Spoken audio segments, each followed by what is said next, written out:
A lo largo de más de 3000 años, en el vasto territorio que hoy se denomina Mesoamérica, florecieron diversas culturas cuyo desarrollo histórico se entrelaza en el tiempo.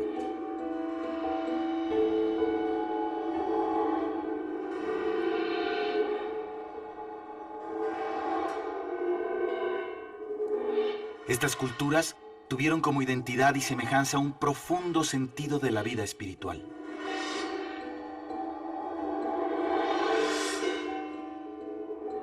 Los vestigios de sus espléndidas ciudades apenas hablan de su lejano mundo.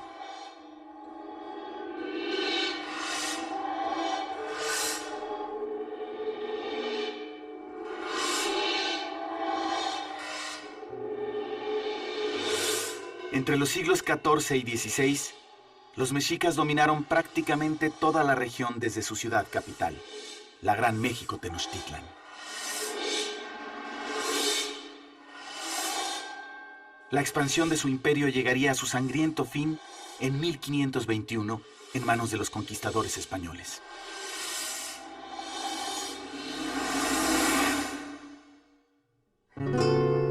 Desde los primeros envíos del Nuevo Mundo a España y a otros puntos del mundo, los barcos transportaban enormes riquezas cargados con grandes tesoros de oro y plata. En las listas de embarque de diversos navíos, también se describen en sus inventarios una gran diversidad de productos y objetos considerados exóticos.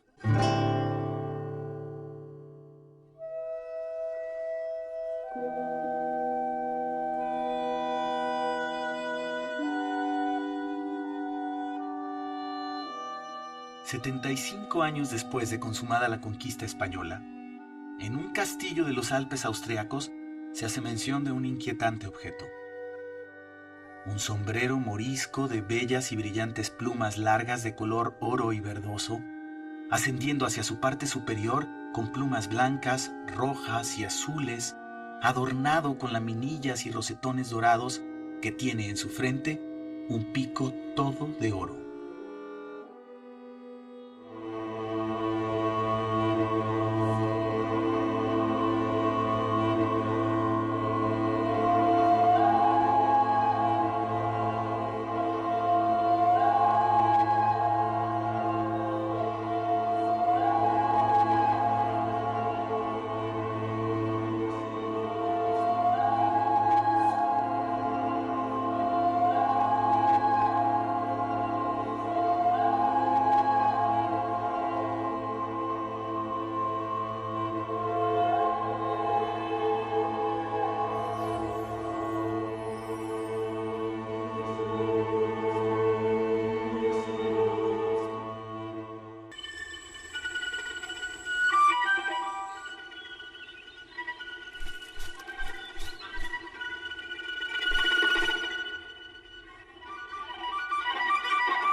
En el mundo prehispánico, tanto las aves como todos los otros animales tenían un simbolismo, un significado específico.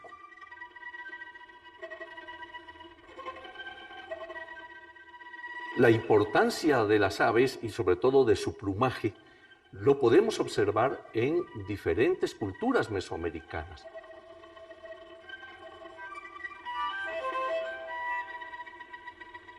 Una de ellas que es realmente impresionante y es en Teotihuacán, en la Ciudadela, donde vemos grandes cabezas de serpiente que está decorada con plumas, o sea, esta conjunción de la serpiente como elemento terrestre fundamentalmente y la pluma como elemento precisamente celeste. Una de las deidades importantes del mundo prehispánico era Quetzalcóatl, es decir, la serpiente emplumada. O sea que allí tenemos pues todo este carácter de importancia y relevancia para lo que era el plumaje en el mundo antiguo.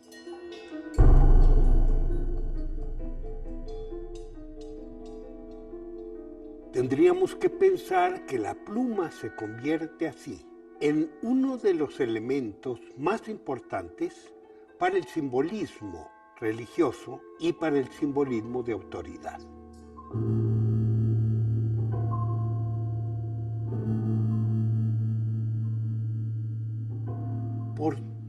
Mesoamérica. Hay una enorme riqueza de elaboración de estos elementos que son divisas divinas y divisas humanas, con un uso en todas partes terriblemente regulado. Esto nos indica que las plumas están sirviendo como un lenguaje que todavía no conocemos.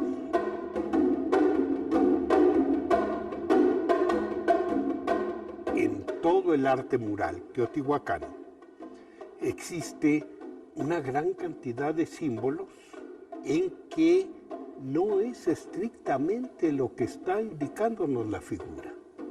Por ejemplo, un animal puede ser un dios representado así, o una nahualización del dios, porque también los dioses entraban en los animales, y también caracterizado por un tipo de divisas, que puede ser un penacho.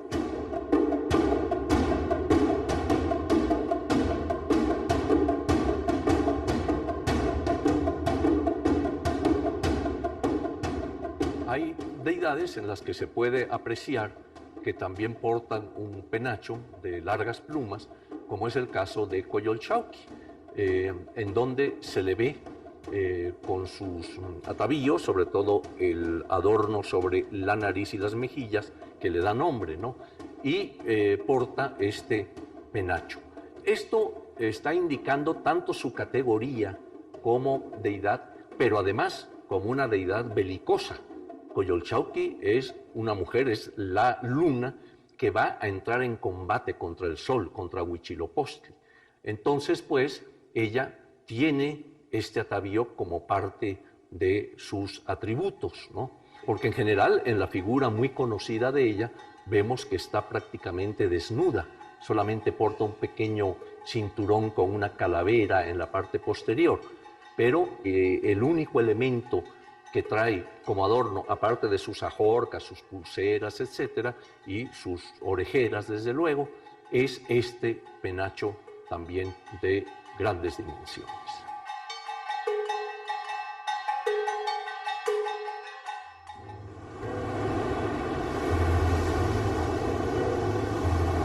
Cuando los españoles llegaron a costas de lo que hoy es Veracruz, se le avisó de inmediato a Moctezuma II. Moctezuma, por aquellos días, andaba muy pesaroso, muy triste, porque había habido una serie de pronósticos, de malos agüeros, etcétera, que, según se decía, vaticinaban el fin de su imperio.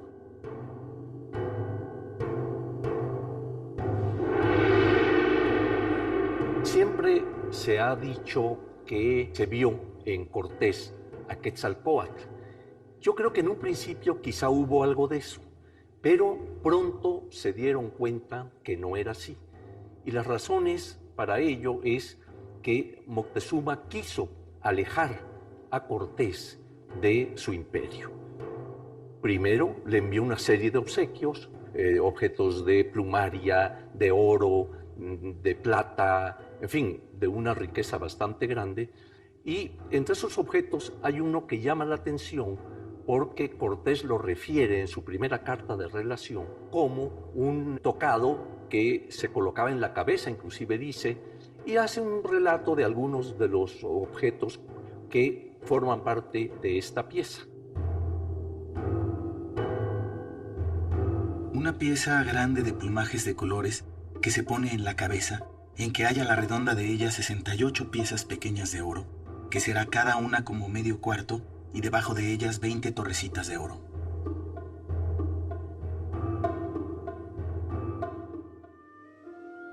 A lo largo de la colonia, los objetos elaborados con plumas que llegan de la Nueva España a Europa son numerosos. El penacho no es la pieza de excepción o la única pieza plumaria. Genau Buch geführt, aber sehr wenige haben sich erhalten. Viele sind fragile Objekte, es ist ein fragiles Material, deswegen sind viele im Laufe der Jahrhunderte kaputt gegangen. Also die Geschichte, was sehr oft erzählt wird, dass die Objekte über Karl V., also von Cortés über Karl V. zum Erzherzog gekommen sind, das ist ein Mythos, das wird noch immer bis heute erzählt, aber das ist wissenschaftlich nicht bewiesen. Also wie die Objekte nach Wien gekommen sind, ist teilweise klar. Vorher waren sie im Schloss Ambras ausgestellt, in der Kunst- und Wunderkammer vom Erzherzog Ferdinand II. Von Tirol. Wie sie aber nach Ambras gekommen sind, das ist teilweise ein Rätsel.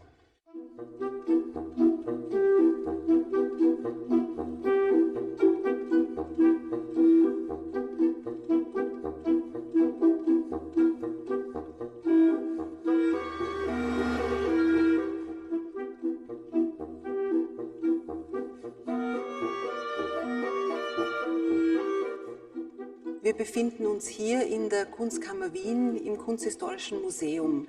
In diesem Saal sind Objekte ausgestellt, die aus der legendären Kunst- und Wunderkammer von Ferdinand von Tirol stammen, die er im späten 16. Jahrhundert dort ursprünglich eingerichtet hatte.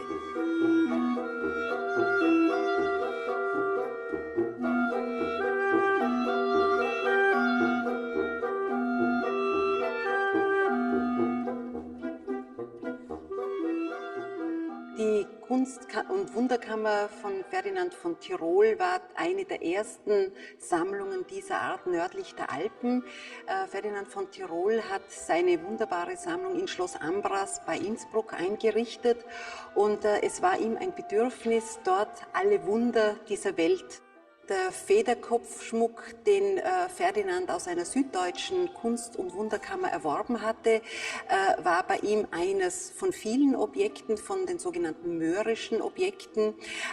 Allerdings hat die Federkrone für ihn, als er sie gekauft hat, eine besondere Bedeutung gehabt und war dort in einem dieser berühmten Schränke aufbewahrt. Allerdings über die Jahrhunderte hat insgesamt die Ambrasser Sammlung weniger Aufmerksamkeit erfahren. Kaiser Rudolf II. Hat sie ja nach dem Tod von Ferdinand von Tirol gekauft, allerdings in situ belassen. Und dort ist eben auch der Federkopfschmuck für sehr lange Zeit geblieben. Und diese eher unbeachtete Existenz in Schloss Ambras hat wahrscheinlich auch dazu geführt, dass der Federkopfschmuck heute noch erhalten ist.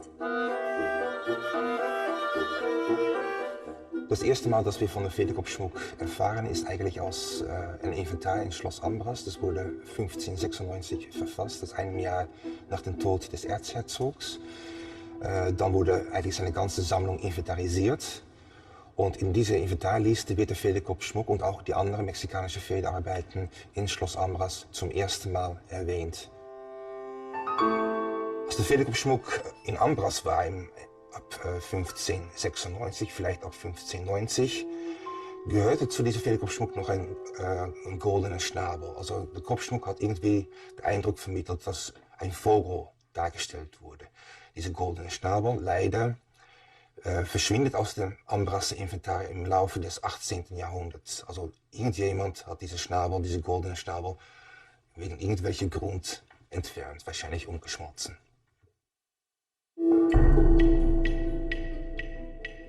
Neben dem Federkopfschmuck gibt es noch einige Federarbeiten in der Sammlung des Museums für Völkerkunde in Wien, unter anderem ein Federschild. Der Hintergrund eigentlich sind rote Federn und darauf ist ein Tier in blauer Feder dargestellt. Lo que estamos viendo es un cánido sobre un campo rojo y el cánido está cubierto de plumas. El hecho de tener plumas se está vinculando a lo divino. El hecho de ser un animal azul lo vincula al fuego.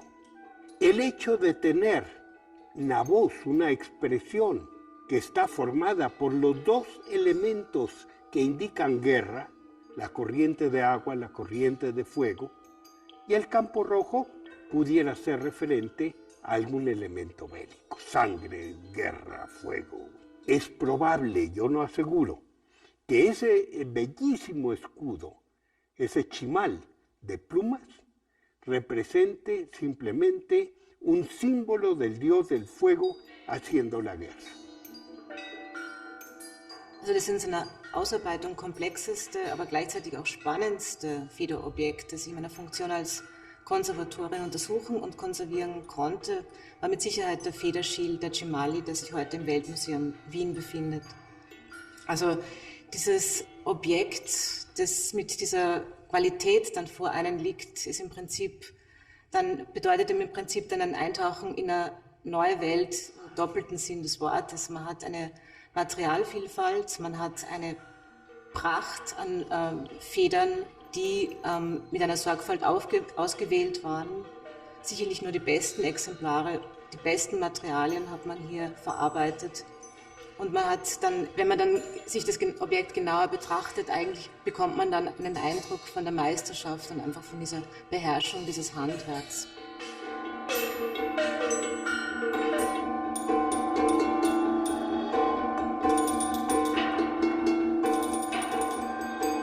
Und das Ganze dann akzentuiert durch diese Metall-Goldblech-Applikationen bewegen würde. Also wenn man sich dann überlegt, diese Schilde waren ja eine Benutzung, die waren ja keine statischen Objekte, die man im Museum als zweidimensionale Objekte betrachtet hat, sondern die waren wirklich in Verwendung. Man hat sie getanzt, man hat sie getragen, man hat sie während zeremonieller Feste eben in Verwendung gehabt. Besondere Würdenträger konnten diese kostbaren Objekte besitzen.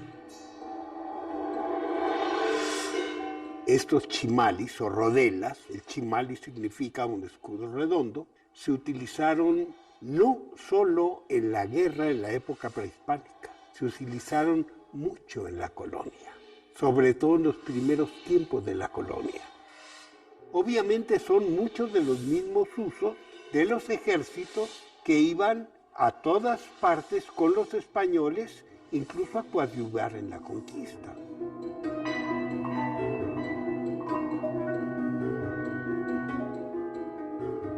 En el Museo del Mundo de Viena se encuentra también otro objeto único de arte plumario mesoamericano que se conoce como el estandarte o abanico de la mariposa.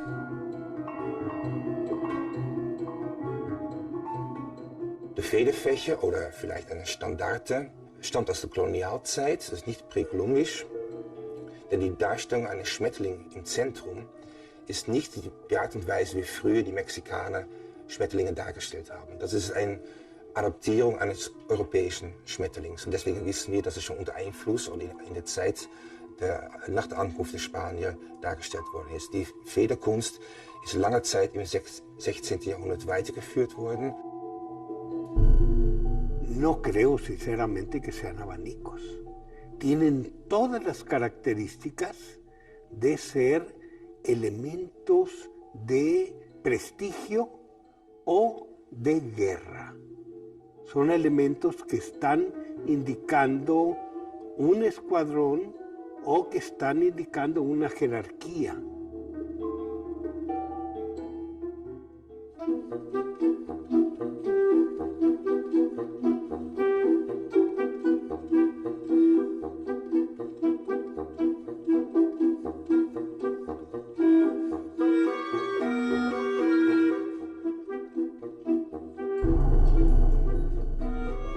En Alemania, en el Museo Regional de Stuttgart, se encuentran dos escudos de mosaico de plumas. Estos no tienen aplicaciones de oro. Also sie sind für uns von ganz zentraler Bedeutung. Einerseits wegen ihrer Singularität. Es gibt ja nur noch weltweit 4 und wir freuen uns, dass hier 2 so gut erhalten sind. Und sie zeigen eben sehr gut, wie man versucht hat, diese Exotika aus der neuen Welt in die Kunstsammlungen und in die Wunderkammern aufzunehmen, um eben diese exotischen, fremden Kulturen auch zu belegen und darzustellen.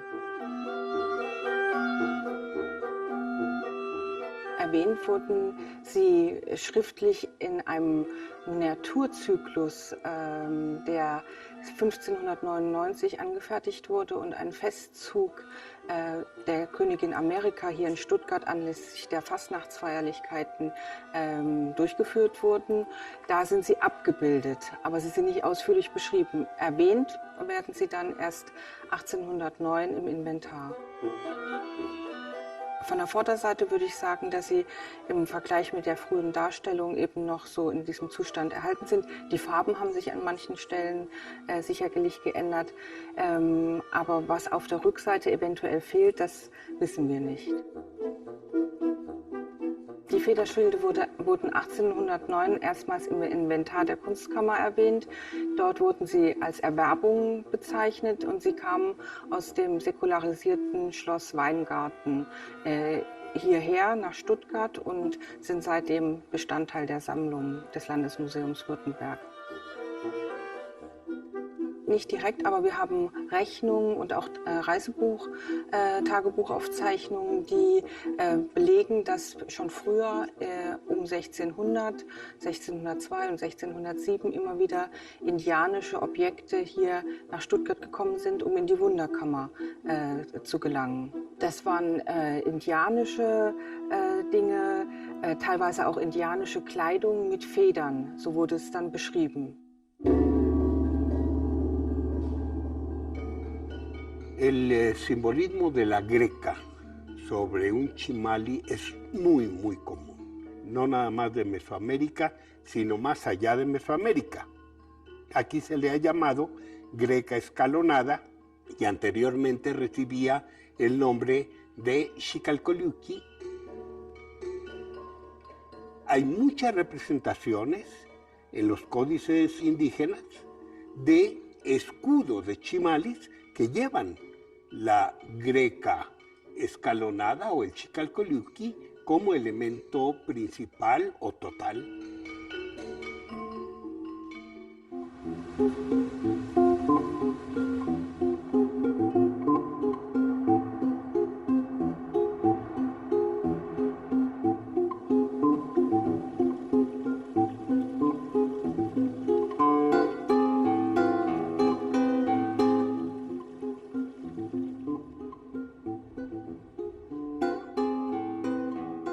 En 1864, Maximiliano de Habsburgo llega a México y trae consigo un escudo que se considera único en su género por estar cubierto con pieles de felinos en combinación con mosaico y plumas atadas.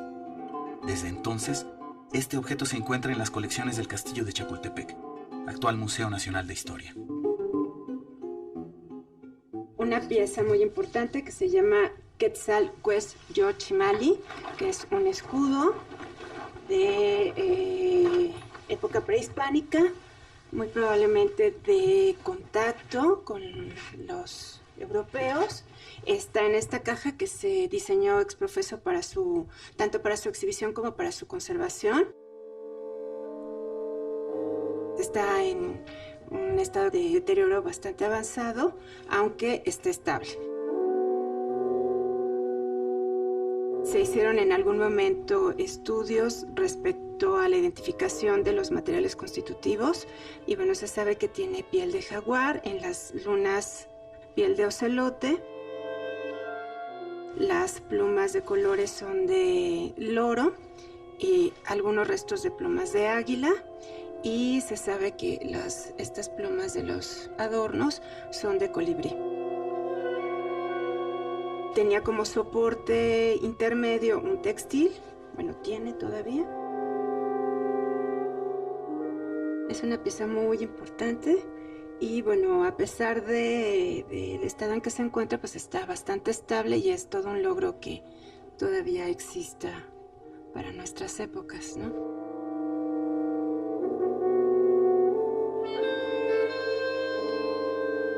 Uno de los elementos de este escudo es un glifo muy común que es en forma de media luna. Esta media luna es muy utilizada en toda la geografía mesoamericana. Hay un adorno que se llama Yacametzli, quiere decir nariguera lunar, que es el que va designando a la diosa de la luna o a los dioses lunares.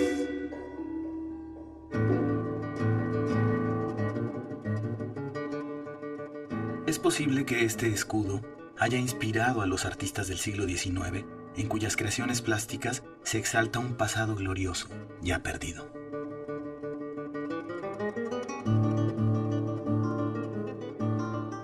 las primeras décadas de México como país, las románticas ideas del lejano mundo prehispánico se convierten en orgullosos emblemas de una nación antigua y moderna que ha permanecido latente a lo largo del tiempo. En innumerables lienzos se narran pasajes de la conquista y se exaltan los valores de los antiguos mexicanos.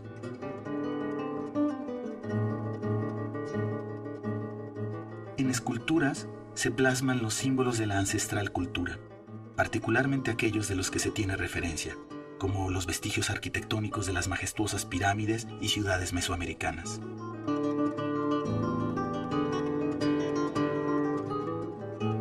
Los elementos de plumaria se repiten una y otra vez: chimalis, estandartes y, desde luego, penachos.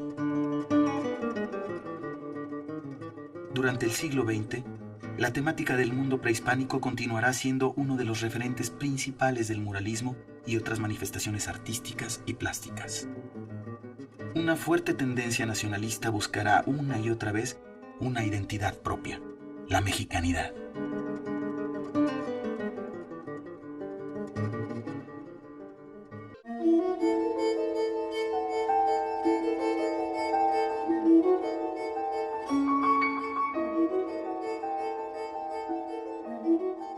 En el Museo Nacional de Antropología se encuentra lo que se cree fue el centro de un chimali, ya que hay evidencias de que fue cortado. Está elaborado con la técnica de mosaico de plumas. Mide poco más de 20 centímetros de diámetro.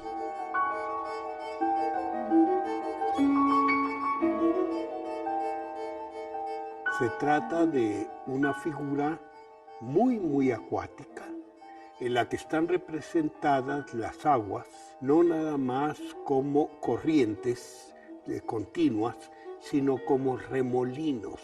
Estas corrientes de agua provocan una doble visión, son los ojos de Tlaloc. Y estos ojos de Tlaloc se complementan con lo que malamente se llama la bigotera, el soporte de los colmillos, que está representado ahí con una parcela.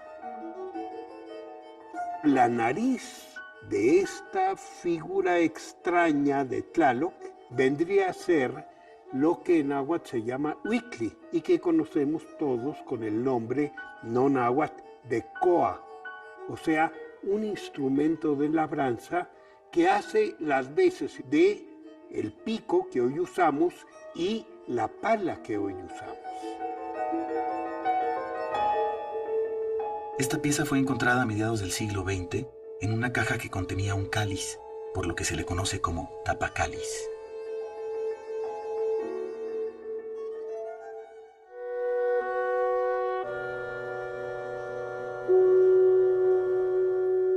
En la década de los años 40 del siglo XX, durante la construcción de edificios en los terrenos de lo que fue el recinto sagrado de Tenochtitlan, múltiples objetos de gran valor fueron rescatados. Entre ellos destaca el mango de un abanico tallado en madera.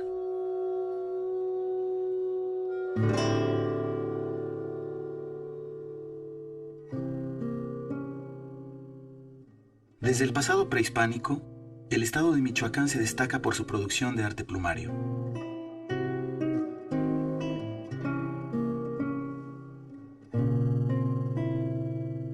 En 1999, los amantecas contemporáneos Gabriel y Guillermo Olay, padre e hijo de una dinastía de artífices de la pluma, que encuentran su origen en el siglo XIX, aderezaron este mango con plumas de perico y colibrí.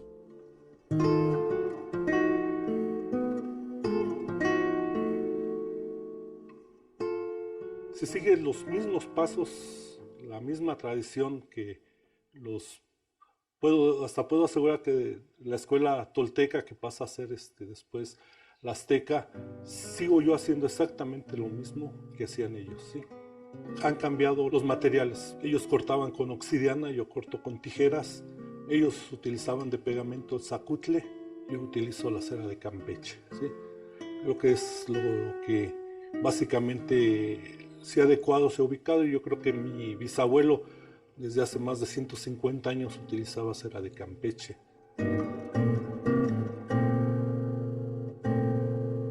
En En México Antigua, con los amantecas, cuando uno se convertía en un oficial de pluma, pues ya era un grado de técnica y conocimiento de la pluma. El trabajo de los amantecas Olay fue supervisado por el arqueólogo Felipe Solís Holguín, quien tomó como fuente de referencia esta ilustración de la obra Historia de las Indias de la Nueva España de Fray Diego Durán.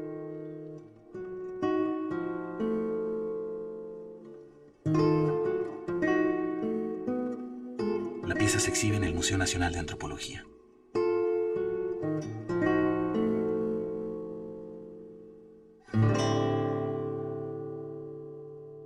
La obra de Fray Bernardino de Sahagún, Historia General de las Cosas de la Nueva España, escrita a mano en el siglo XVI, reseña las tradiciones indígenas artesanales del área del Valle de México.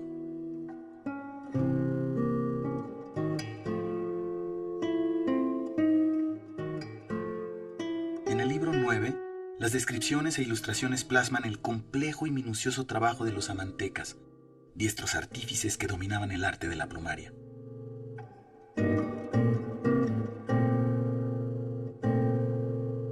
Los textos en náhuatl, acompañados de su traducción al castellano, se ilustraron por los pintores llamados tlacuilos y se conformó así el Códice Florentino.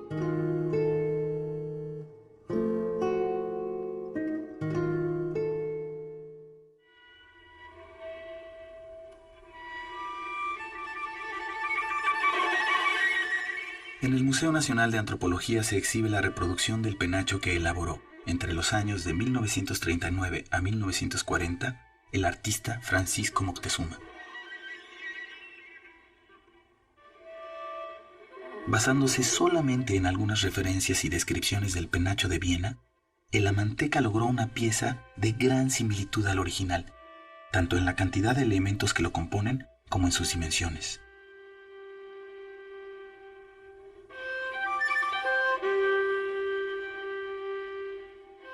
Desde su primera exhibición en el antiguo Museo Nacional del Centro Histórico de la Ciudad de México, la pieza atrajo las miradas de los visitantes que veían en ese hermoso penacho la representación de un pasado glorioso.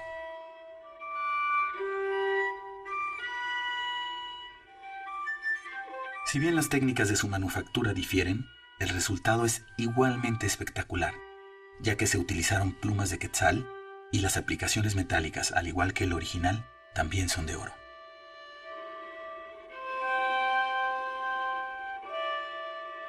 En 1964, la réplica se trasladó al nuevo Museo de Antropología en el Bosque de Chapultepec. Esta pieza de enorme calidad ha sido desde entonces un referente fundamental para el público que acude a visitar el museo.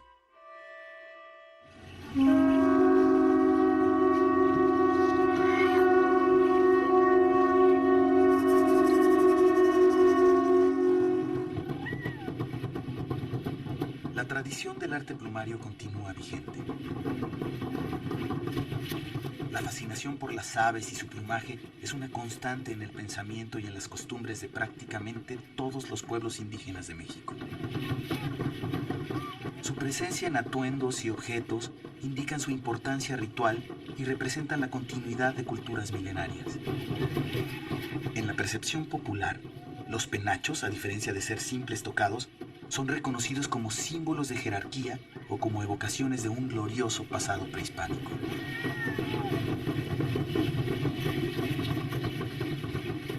El penacho se ha convertido en una especie de símbolo para un buen número de mexicanos. Es decir, se ha estado solicitando, inclusive el gobierno mexicano solicitó en algún momento a Austria que se regresara a México.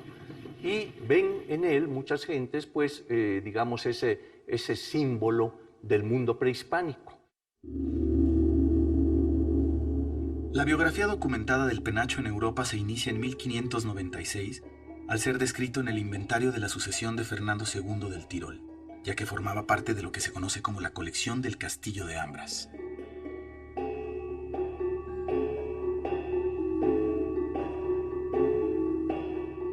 Parte de esta colección, incluyendo el penacho, llega a Viena en 1806 y se expone después de 1814 en el Palacio del Belvedere Bajo, en donde permanecerá por más de 60 años.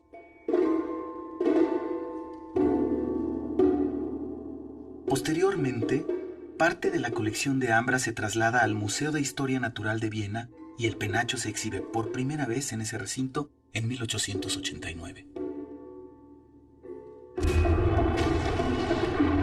Al estallar la Primera Guerra Mundial, el Museo de Historia Natural cierra sus puertas y el penacho permanece resguardado en ese lugar.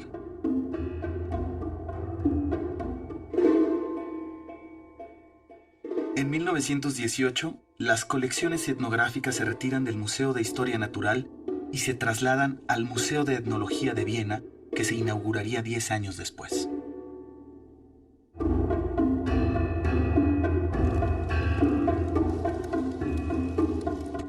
Durante la Segunda Guerra Mundial, el penacho, junto con otros objetos de singular valor, se resguardaron en Viena, en la Cámara del Tesoro del Banco Nacional Austriaco.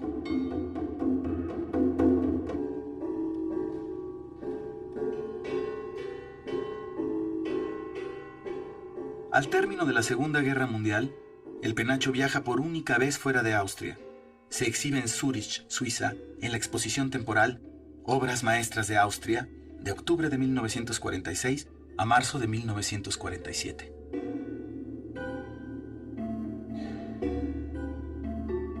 Al término de la exposición, regresa al Museo de Etnología y desde entonces el penacho permanece en Viena.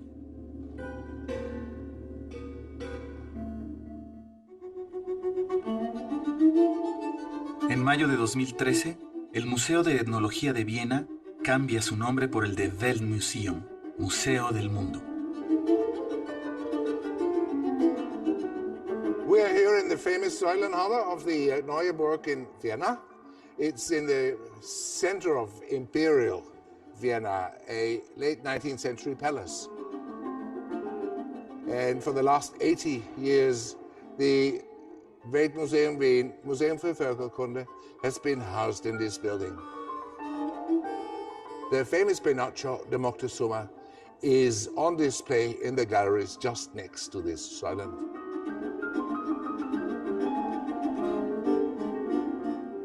Over the last few years, there was a fantastic research project of Mexican scholars and restorers and Austrian scholars and restorers in this museum, studying and restoring the Penacho de Moctezuma. It was the first time that a team from both countries, both cultural owners of the Penacho, so to say, that they worked together intensely and came up with all the relevant information that scholarly research can bring forward and put the Penacho, the very fragile Penacho, into a state again that it could be put on display.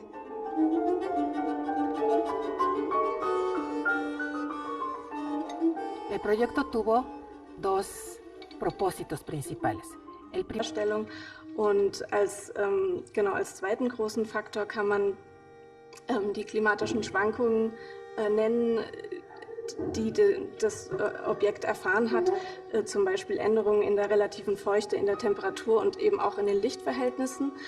Als dritten großen Faktor, den man auch sofort, wenn man das Objekt etwas näher betrachtet, der einem sofort ins Auge fällt, ein ehemaliger Befall mit Insekten und die heute sichtbaren Schäden. Und das bedeutet eben, dass jetzt zum Beispiel im Fall für die grünen langen Federn natürlich die Substanz stark geschädigt wurde durch Insektenfraß. Das heißt, wir haben halt heute sehr viele Fehlstellen in den Federschäften, in den Federfahnen und eben auch in der Feinstruktur. Und das führt natürlich zu einer erhöhten Bruchanfälligkeit des Materials, also des Federmaterials in dem Falle, und destabilisiert das ganze Objekt von Grund herauf. Also wir haben einerseits erstmal eine Reinigung aller Oberflächen ausgeführt, und zwar zunächst den lose aufsitzenden Staub entfernt mit einem Mikrofeinstaubsauger mit HEPA-Filter.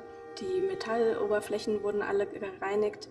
Die Reinigung hat sich natürlich hauptsächlich auf die Vorderseite konzentriert. An der Rückseite haben wir nur partiell reinigen können, in den Bereichen, in denen wir eben stabilisierende Eingriffe vorgenommen haben.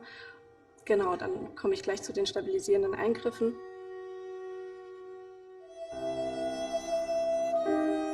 La observación de la cara posterior del penacho muestra una red en forma de gorro, a la que se ataron secuencias de plumas de ala de quetzal que posiblemente evocaban la cabeza del ave. Durante los procesos de conservación y restauración, fue inevitable detectar todas las huellas que no corresponden a la manufactura original del penacho. Se precisó qué elementos corresponden a la tecnología del siglo XVI y cuáles fueron incorporados en las diferentes restauraciones.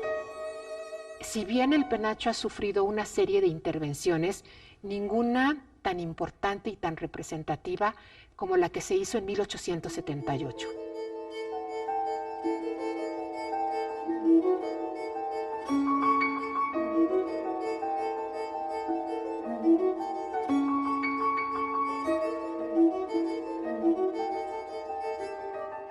De entre las colecciones del Museo de Historia Natural de Viena, el naturalista Ferdinand von Horstetter redescubre el penacho dentro de una vitrina y lo rescata del anonimato.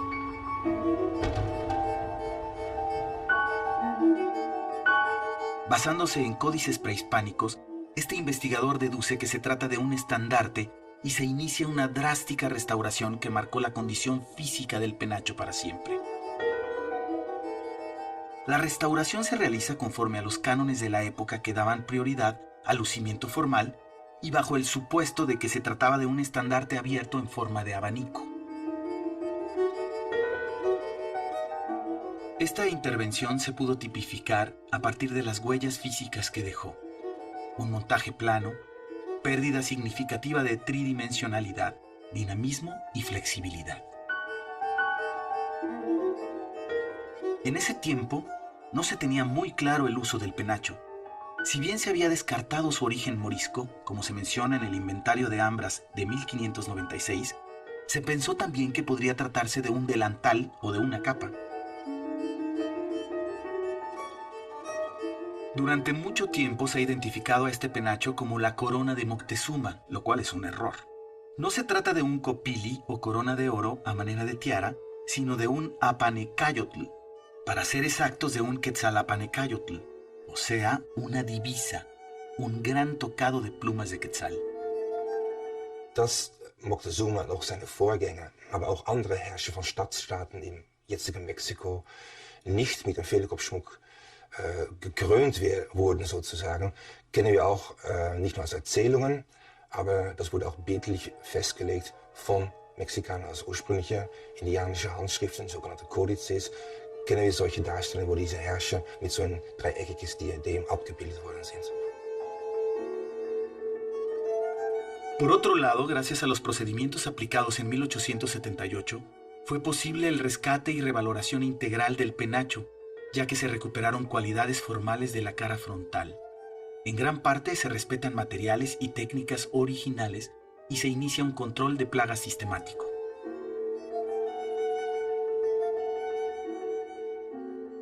Todas las áreas azules, incluida la primera banda o diadema, corresponden a pellejos de pájaro martín pescador que se colocaron en 1878.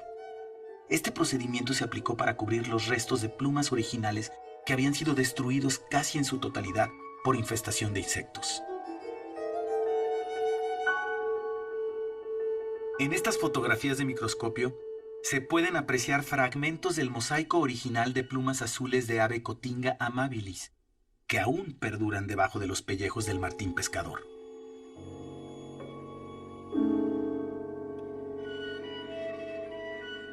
Durante la restauración de 1878, todos los elementos de oro que se perdieron habían dejado su huella y sobre esta se sujetaron con hilo amarillo reproducciones de latón dorado imitando las formas originales. En la reciente intervención, estos elementos no pudieron sustituirse por piezas de oro debido a que el hilo amarillo atraviesa de manera poco sistemática todas las capas y la estructura del penacho y hubiese sido mayor el daño. Se optó por conservarlas de latón. Del inventario de los 1.544 elementos metálicos presentes en el penacho, 1.171 son originales. La imagen actual del penacho es la misma que se tiene desde finales del siglo XIX, No se le han añadido nuevos elementos desde entonces. En su emplazamiento actual, mide 1,30 m de alto por 1,78 m de largo. También hay una parte dentro de la ética de la conservación que sí consideramos y evaluamos, y es, digamos, la historicidad del objeto. El penacho tiene una biografía que se ha escrito durante 500 años, y esa biografía, ese ente, esa integridad, es la que conservamos ahora en el 2012.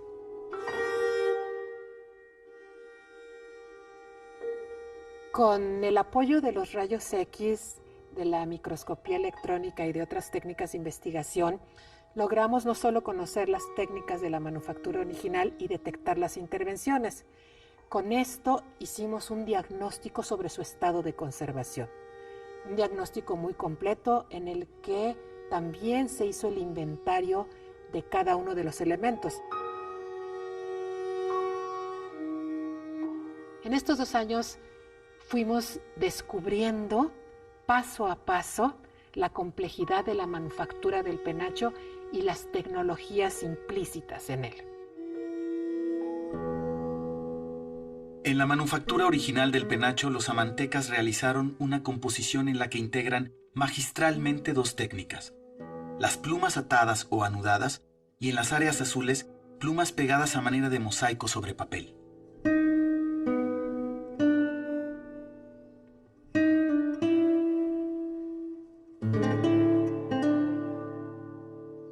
Para que los amantecas, artífices plumarios, pudieran tener a la mano lo necesario y crear esta valiosa pieza, otros artesanos tuvieron que preparar con antelación una serie de materiales: 2 clases de papeles finos elaborados con fibras de agave y algodón, palos y varillas con características específicas, fibras e hilos de agave y algodón con diversidad de largos, torsiones e hilados.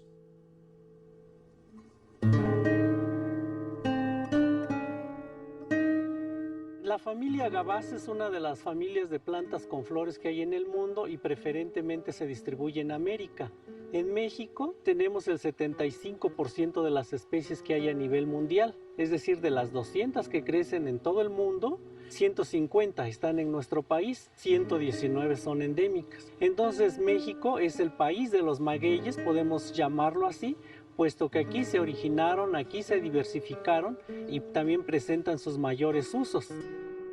En el penacho de Moctezuma se han encontrado hilos de agave como estos, por lo menos en 3 partes, ya sea alrededor de las plumas, alrededor de los soportes, etc. Y entonces son hilos de diferentes grosores, seguramente de este tipo. Y los hilos que se llegaron a utilizar muchísimo en la época prehispánica fueron aquellos que se sacaban de agave salmiana, porque nos daban gran plasticidad. Podíamos tener hilos desde muy suaves hasta hilos duros, vastos, y son fibras muy largas. Entonces seguramente hilos como de este tipo, estos hilos que están aquí son precisamente de agave salmiana, y que sean posiblemente los hilos que están en el penacho de Moctezuma, que en la época prehispánica se explotaban para muchas cosas, por diferentes etnias, no solo los nahuas, sino también los ñañús, los mixtecos, los zapotecos. De hecho, la mayoría de las etnias del centro de México los utilizaban con diferentes fines.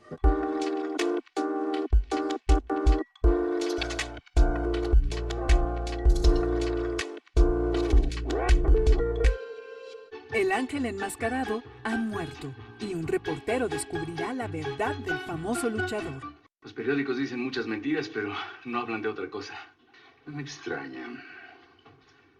Desde que lo hice famoso, las masas no dejaron de molestarlo.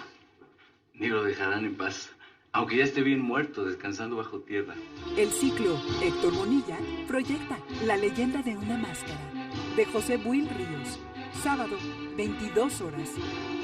Emprende este viaje a la costa de Nicaragua para conocer a los misquitos que viven del mar.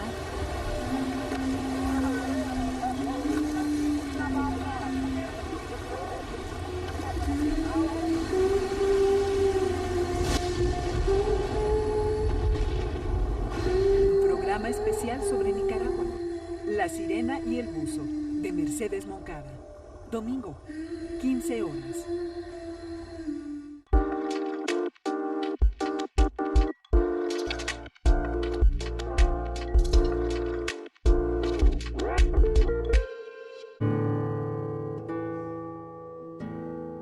La precisión de las manos que hicieron nudos simples y simétricos dio como resultado 2 redes con una retícula fija sorprendentemente uniforme. La primera red tiene forma de abanico y la segunda es trapezoidal. Para abarcar la superficie deseada, ambas redes se unieron sobreponiéndose en uno de sus bordes. Como buenos conocedores de las propiedades de los materiales, los amantecas fortalecieron una serie de varillas envolviéndolas totalmente con fibras de agave y posiblemente las adhirieron con pegamentos de origen vegetal provenientes de orquídeas. Este adhesivo se conoce con el nombre de Southly.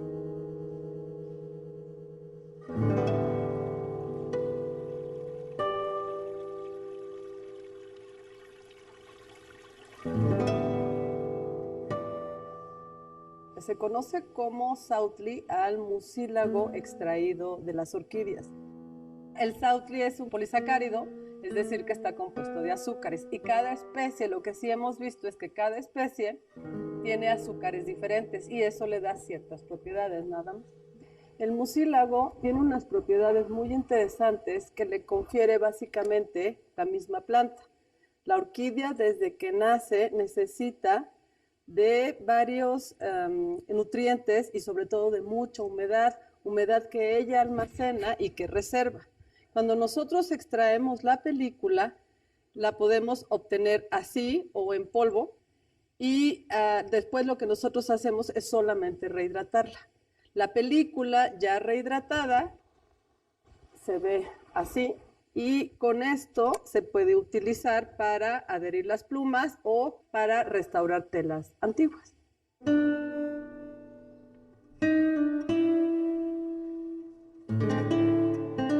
Sobre las redes se colocaron al centro 7 varillas largas y radialmente 20 más cortas, 10 de cada lado. Todas las varillas se sujetaron a las redes de manera equidistante. 2 palos largos, envueltos parcialmente con la fibra, se colocaron en paralelo y se unieron por medio de 4 travesaños.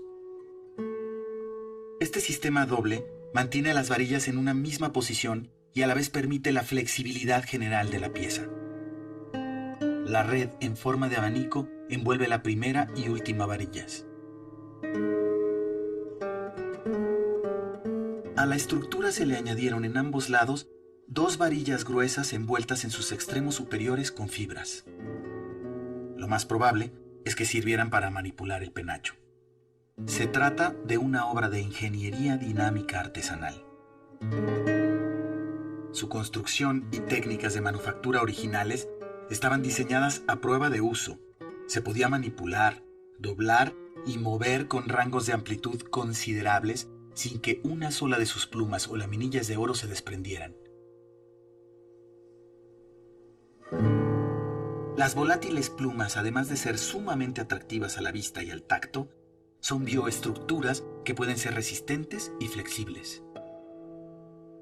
4 especies fueron las portadoras principales para la confección del famoso penacho. Hablaríamos como una primera instancia de Cotinga amabilis, que proporcionó este color azul turquesa y que tiene su garganta y vientre color púrpura. Menciono al macho porque de la hembra no hay evidencia de su presencia.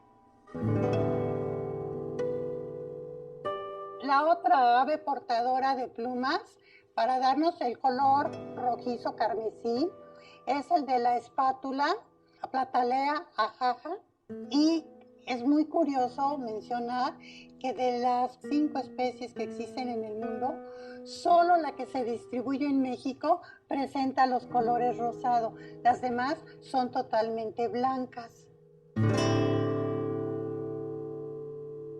Luego los colores café terroso pudieron provenir particularmente del pájaro vaquero, o también conocido pájaro ardilla porque brinca de árbol en árbol buscando su alimento, y es Piaya cayana. Sus plumas de la cola larga, café canela, son las que están entrelazadas para formar las secuencias en las hileras de plumas del tocado, de las cuales descansan las plumas del quetzal, que en mi opinión fueron tomadas algunas de ellas del ala del quetzal y desde luego las largas caudales del macho. Fueron seleccionadas para formar los diferentes niveles que constituyen el tocado.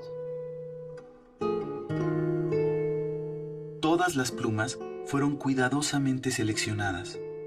Debían tener la longitud deseada y conservarse en buen estado. Eran tan preciadas como el oro, la turquesa o el jade.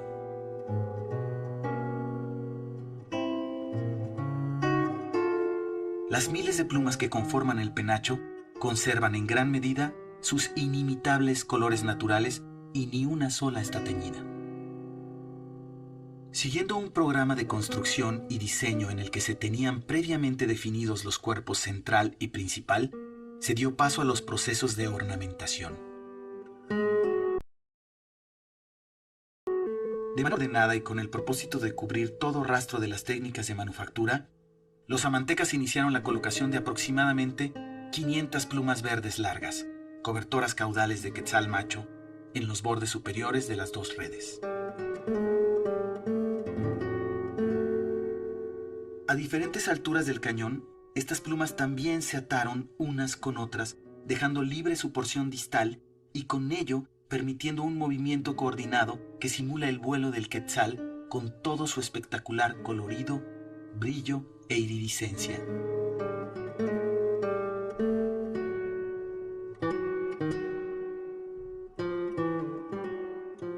La lógica general de ornamentación consiste en que en su eje horizontal la incorporación de elementos se hizo del centro hacia los extremos, alternando los costados derecho e izquierdo.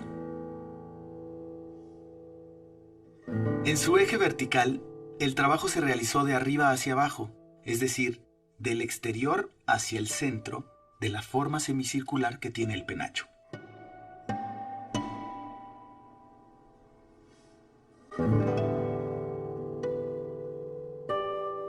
Reposando sobre las redes, las plumas café canela de la cola del pájaro vaquero, Piaya cayana, se colocaron en toda su longitud, tanto en el cuerpo central como en el principal. Sus puntas terminan en unas manchas blancas que fueron recortadas, marcando la frontera visual con respecto a las plumas verdes largas. Es posible que en este momento se hayan cosido las 3 secuencias de discos de oro sobre las plumas caudales del pájaro vaquero. Cuando los españoles vieron los presentes de Moctezuma, quedaron maravillados de la gran riqueza de oro y la alta calidad de su manufactura. La cultura mixteca de Oaxaca se distingue por la habilidad de sus orfebres.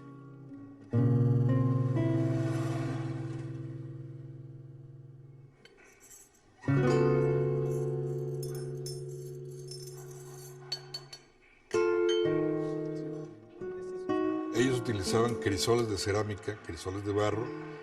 Al fundirse, los metales alcanzan temperaturas muy altas. De tal manera manejaban las cerámicas que permitían que el metal se fundiera en esas cerámicas. Se ponían estas tierras que recogían de los ríos que contenían los metales, se ponían en estos recipientes, en estos de barro, y ayudados simplemente por la boca, por sopletes manuales y por orificios de entrada y salida de aire, permitían que de alguna manera se alcanzasen esas temperaturas para fundir los metales. En el caso del penacho, la técnica que se utilizó para elaborar esas piezas es el martillado. Es un martillado que básicamente adelgazaban la lámina a un grosor que les permitía hacer las figuras que ellos pensaban.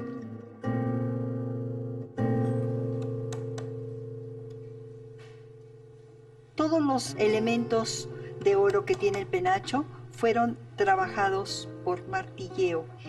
Las torrecillas que se arman, las plaquitas y todas las demás piezas para reforzarlas tienen perforaciones que fueron cosidas con un hilo vegetal. He tenido la oportunidad de leer los análisis que se le hicieron al penacho original. El contenido de oro es muy alto, característica mesoamericana. El contenido es 85 de oro, 10 plata y 3 cobre.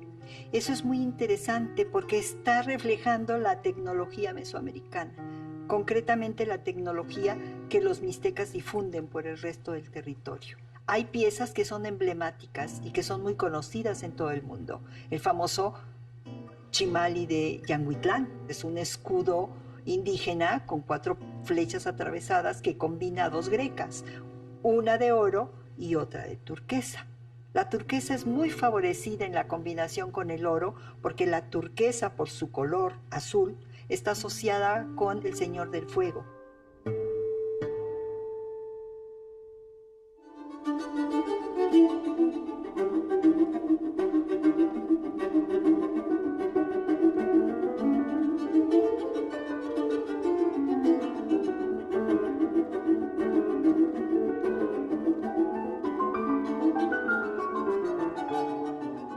Das binationale Forschungsteam wollte den altmexikanischen Federkopfschmuck in allen Aspekten tiefgreifender arbeiten, sowohl was den historischen Befund anbelangt, die Provenienzgeschichte anbelangt, aber vor allem auch was den physischen Befund des Objektes anbelangt. Ein ganz wichtiges Thema waren Fragen der Konservierung, Fragen der Restaurierung, aber auch die Frage dessen, wie kann so ein fragiles Objekt für die Zukunft bestmöglich bewahrt werden, unter welchen Bedingungen muss ein solches Objekt aufbewahrt werden, kann es einem Publikum zugänglich gemacht werden und natürlich auch die Frage, kann ein Objekt, das natürlich auch für das mexikanische Publikum von allerhöchstem Interesse ist es möglich, dieses Objekt auch temporär nach Mexiko zu bringen, um es dort im Museum ausstellen zu können, bevor es dann wieder zurückgeht nach Österreich, ist dies möglich. Und für den Fall, dass ein solcher Transport möglich wäre, haben wir dann natürlich auch schon gewusst, dass auf anderen Expertenebenen auch rechtliche und andere Fragen. No importa si es el penacho de Moctezuma o no es, no importa si salió por regalo, por robo o como haya sido, no importa nada de eso, donde esté un objeto que sea anterior a la llegada a la conquista española, vamos a estar ante un objeto que es patrimonio nacional. O sea, no por el hecho de que hayan salido, por decir así, vayan a perder ya su carácter de bienes patrimoniales mexicanos. Entonces, yo considero que siendo el penacho una prenda tan interesante, no solo desde el punto de vista, digamos, de la plumaria, sino que además son pocas de estas piezas que hay en general en el mundo. Entonces, el penacho pues es una pieza, yo diría, única, pero lo más importante es que es patrimonio mexicano y de nadie más, conforme a la ley vigente. Sowohl Österreich als Mexiko haben irgendwie eine geteilte Verantwortlichkeit, um den Federkopfschmuck für die zukünftigen Generationen zu erhalten. Das Objekt ist sehr fragil, das wussten wir schon. Und nachdem sowohl mexikanische als auch österreichische Restauratoren den Federkopfschmuck gereinigt und stabilisiert und konserviert haben und es wiederum ausstellungsfähig war, wurde auch ganz genau nachgeschaut, ob es möglich ist, den Federkopfschmuck für eine Ausstellung nach Mexiko zu transportieren. Mexikanische Seiten haben dann auch einen Professor an der Technischen Universität beauftragt, eine Studie zu machen, ob ein Transport überhaupt möglich ist. Der Professor kam zu der Schlussfolgerung, dass die Vibrationen in einem Flugzeug oder in einem LKW oder vielleicht sogar in einem Schiff einfach zu groß sind. Er ist nicht imstande, eine Konstruktion zu bauen, die alle Vibrationen aufheben. So wie es jetzt möglich ist, mit einem ganz leichten Erdbeben, diese Vitrine kann diese Vibrationen kompensieren. Aber für einen wirklichen Transport muss so eine Konstruktion dermaßen groß sein, dass sie nicht in ein Flugzeug passt. Und die Schlussfolgerung vom Projekt, sowohl von mexikanischer Seite als auch von österreichischer Seite, ist, dass es heutzutage mit der jetzigen Stand der Technik einfach nicht ein Transport einfach nicht durchführbar ist.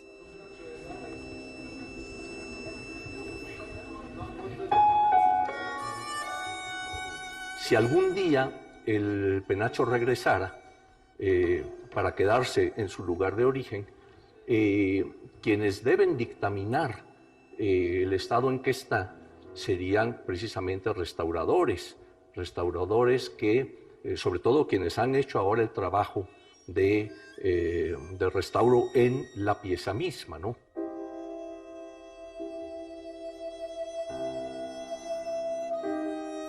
Con este diagnóstico, hoy sabemos que el penacho, de las 27 varillas finas que tiene 29 fracturas. De las 2 redes, una tiene grandes faltantes, tiene manchas, tiene escurrimientos, a tal grado que cuando con la pinza tocábamos, por ejemplo, una de las redes en el área manchada, prácticamente podemos decir que en la pinza se quedaba el pedazo de la fibra.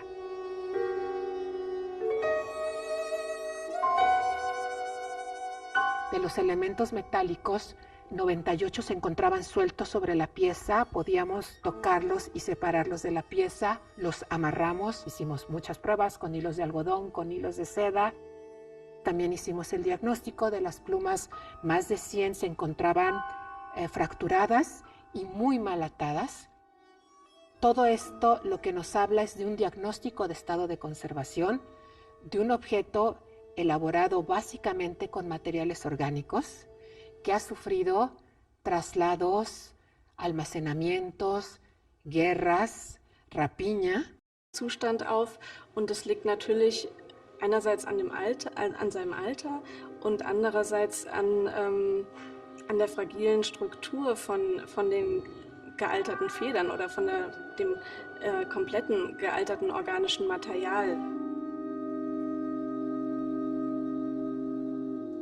Wir werden aber versuchen, den Federkopfschmuck so lange als möglich für die Besucher zugänglich zu machen, auch für die Mexikaner natürlich. Bis heute ist es so, dass die mexikanischen Besucher umsonst Eintritt haben, möchten sie den Federkopf anschauen. Und es wird auch in Zukunft so sein, wir werden also ernsthaft versuchen, diese kleine Ausstellung so lange als möglich offen zu halten.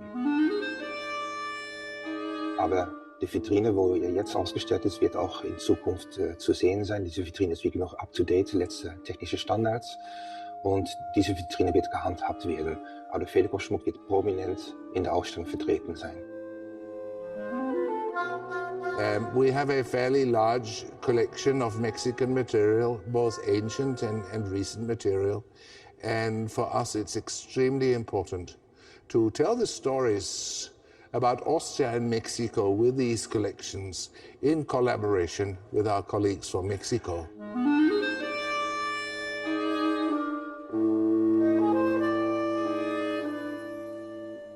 Este diagnóstico de conservación nos lleva a concluir que el penacho, si bien se ha conservado por 500 años, está envejeciendo. Está envejeciendo no a paso acelerado, vamos a llamar en un proceso natural, y que con la restauración que concluimos en el 2012, podemos pensar que cuando menos va a vivir 500 años más.